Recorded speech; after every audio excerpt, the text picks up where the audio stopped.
اس context میں نے اکثر جو حدیث بیان کی ہے حضرت حذیفہ ابن یمان رضی اللہ تعالیٰ عنہ کے حوالے سے صحیح مسلم کی، جو غزوہ خندق کے موقع پر، تو وہ تیرے ہوتے جنم لیا ہوتا تو آپ نے دیکھا ان کے لیے کتنا مشکل وقت تھا، رازدار رسول ہیں، کامل الایمان مومن ہیں۔ تو صحیح مسلم میں موجود ہے کہ کچھ تابعین آ کے کہتے ہیں کہ آپ کتنے خوش نصیب ہیں کہ آپ اللہ کے نبی کے ساتھ نمازیں پڑھتے تھے، قتال کرتے تھے، کاش ہم نے بھی وہ زمانہ پایا ہوتا تو ہم اللہ کے نبی کا ساتھ دیتے۔ تو حضرت حذیفہ ابن یمان نے کہا کہ یہ اتنا آسان کام نہیں ہے، تمہیں میں ایک واقعہ سناتا ہوں کہ سخت سردیوں کی رات تھی، غزوہ خندق کے موقع پر اللہ کے نبی علیہ السلام نے کہا کہ کون ہے جو اس وقت اٹھ کر کافروں کی جاسوسی کر کے ان کی خبر مجھے دے اور قیامت والے دن میرا ساتھ اسے نصیب ہو۔ تو یہاں تو میرے لیے تقریباً سارا پاکستان ہی کھڑا ہو جاتا، اس لیے کہ نہ تو جانا ہے نہ کھڑا ہونا ہے کی ضرورت ہے، اے سی والے کمروں میں بیٹھ کے یہ واقعات سنانے ہیں۔ تو سیدنا حذیفہ کہتے ہیں کہ کوئی شخص بھی نہیں کھڑا ہوا۔ نبی علیہ السلام نے دوسری دفعہ اناؤنسمنٹ کی کہ کون ہے کہ جو اس وقت جا کے کافروں کی جاسوسی کرے ایک سردیوں کی رات میں اور قیامت کے دن اللہ کے نبی کا ساتھ اسے نصیب ہو۔ اس سے بڑی کوئی چیز ہو سکتی ہے؟ اللہ کے نبی کا ساتھ، شفاعت، جنت الفردوس میں حضور کا ساتھ۔ کوئی بھی نہیں کھڑا ہوا، تیسری دفعہ بھی کوئی نہیں کھڑا ہوا، چوتھی دفعہ حضور نے کہا حذیفہ،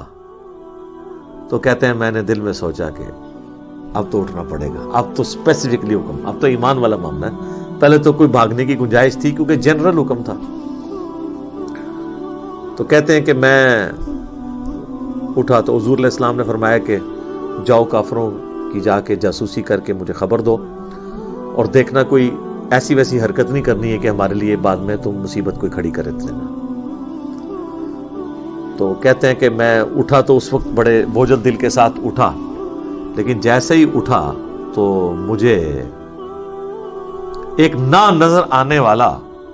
کمبل جس طرح کے اڑا دیا گیا، وہ گویا کہ میں ایک گرم حمام میں داخل ہو گیا، یعنی یہ ایک معجزہ ظاہر ہوا اللہ کی طرف سے۔ اور کہتے ہیں میں اسی طریقے سے باہر نکل گیا، مجھے کوئی ٹھنڈ نہیں لگ رہی ہے، مجھے یوں لگ رہا ہے جس طرح میں گرم حمام کے اندر کسی کنٹرول انوائرمنٹ میں چل رہا ہوں۔ حتیٰ کہ میں نے کافروں کو دیکھا کہ وہ رات کے وقت اپنے نیزے اور تیر وغیرہ اور تلوار وغیرہ یہ تیز کر رہے ہیں، اور کہتے ہیں ایک لمحے کے لیے تو ابو سفیان میرے تیر کے نشانے پہ بھی آ گیا، اور میں نے ارادہ کیا کہ میں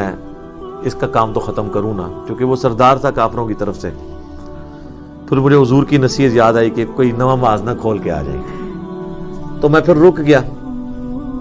کہتے جب میں واپس آیا نبی علیہ السلام کی خدمت میں جیسے ہی حاضر ہوا، رپورٹ کیا، تو دوبارہ سے مجھے جو ہے نا ٹھنڈ لگنا شروع ہو گئی، یعنی باہر گرمائش میں تھے، اندر آ کے ٹھنڈ، کوئی معجزہ تھا۔ کہتے ہیں کہ میں جب مجھے ٹھنڈ لگی تو نبی علیہ السلام نے اپنی مبارک چادر میرے اوپر ڈال دی، اور وہ کہتے ہیں بس وہ چادر ڈالنے کی دیر تھی مجھے نیند آ گئی اور میں سو گیا۔ پھر جب فجر کا وقت ہوا تو حضور نے مجھے جگایا کہ حذیفہ اٹھ جاؤ، یعنی وہ حضور علیہ السلام نے یہ بھی شفقت فرمائی کہ دنیا میں ایک انعام دیا، ان کو چادر بھی دے دی۔